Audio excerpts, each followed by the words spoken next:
So I'd like to invite Arndt Schuurman from Airbus Hamburg to come and talk to us about supplier strategy. Arndt, welcome. Good luck. 10 minutes. Yeah. Thanks a lot. Good morning, everybody. I was asked to give a short statement on our Supplier Industry 4.0. Of course, you will not see the complete supply chain strategy of our company, but I'm working for the Research and Technology Department, and I will give you an idea how I see the near future of this supply chain evolution. So, starting with where we come from, we have a journey from our first product, the 320 aircrafts, still a very nice aircraft. Yesterday we sold 430 in an air show in Dubai, or there was an announcement to go for more, 400 more from one US investor. The aircraft itself was developed in the 80s, so it is a not so fresh product, let me say. It's still fresh because the cabin changed and so on, but we're looking to very long-lasting products in our portfolio. So, and at this time in the 80s, 90s, we had in our policy a very strong own part of development. More or less a complete aircraft were developed from our engineers. And we had a lot of, some thousands of suppliers who finally made build to print for us, and we assembled then the aircraft and so on. And this changed over the last years or last decades. With the 380, this very large aircraft, for the development we spent, I think, around 10 billion or more of euros. And at that time, the decision was to reduce our own footprint inside of the development and production, and only focus more on the integration of that. So we reduced our own footprint in the production, and on the second hand, we also reduced the amount of suppliers. Some thousands of suppliers directly managed, around 200 large suppliers managed. And this continued, and in our newest product, the 350 aircraft, we now have reduced the amount of major suppliers down to 90. And they became a status of a risk-sharing partner. So they also invested a lot in this development and so on. And our normal small SME supplier base were moved in the second and third tier. So we have a little bit lost this connection to the small, but often very innovative suppliers. So looking to the supply chain characteristics, we have this legacy supply chain for our legacy products, 320, 350, and so on. Huge OEMs, huge number one first-tier suppliers, here risk-sharing partners, sometimes as large as we are, Thales and so on, also with a revenue of some dozens of billions a year. And we have, of course, our own digital platforms, you will see on the next slide, with very OEM-focused functionality. So very complex products. Aircraft is complex, with extreme requirements on this design and build. So if you want to fulfill this, you have to step in our supply chain on a long-lasting contract with high burdens to achieve this, and a very controlled environment set from us. And if you go to the suppliers and say, oh, this is your portal, and you want to see how this Boeing portal is and the others and so on, so you need a lot of very specialized OEM or Airbus or OEM-focused or Boeing-focused applications, tools, and so on, finally to serve us.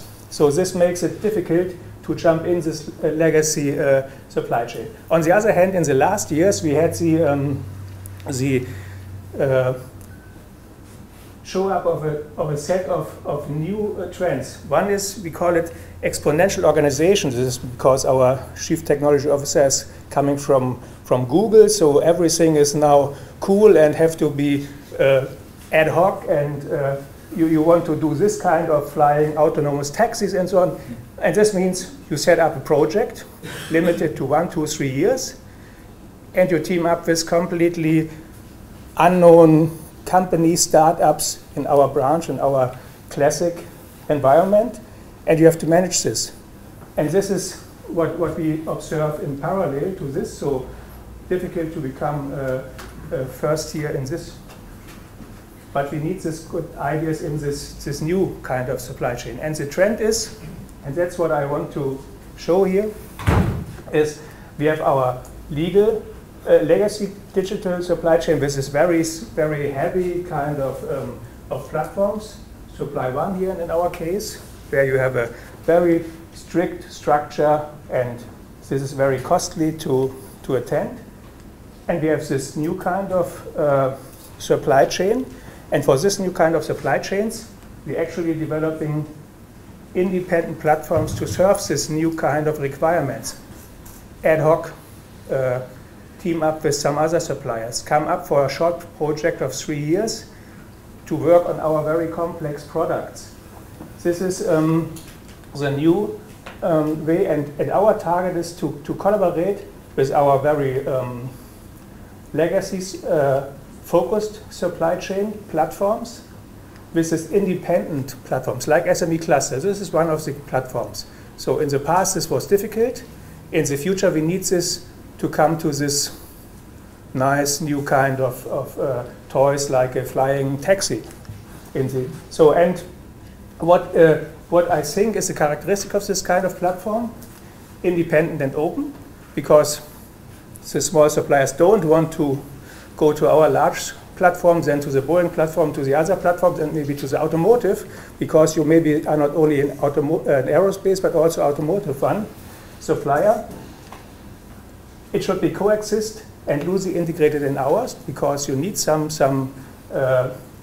exchange, and not only procurement, only looking for tenders and so on, but also in the engineering and manufacturing. If you want to become a first tier, you have to come up also with development services, as an example.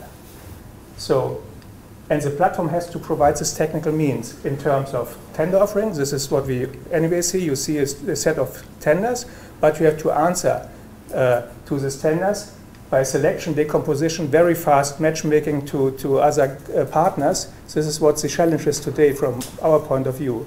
How to team up within a couple of weeks with a set of other suppliers to become a virtual supplier capable to attack a competitor like Thales or Diehl or other large ones. So, and of course, you have to follow our governance rules, and the platform will be supported by injection of our governance rules, and we want to enforce this. And then we can trust. Then we can trust the platform, because we have the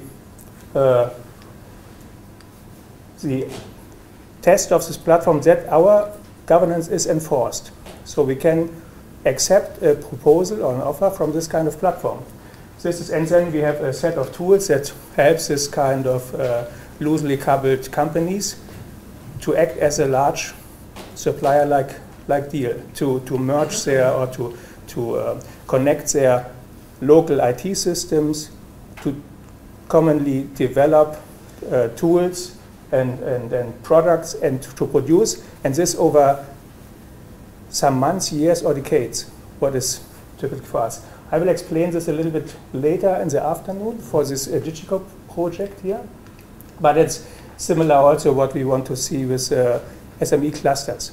This kind of technical platform that allows small companies to team up and to enter our large supply chain here as a virtual large supplier. I think that's it.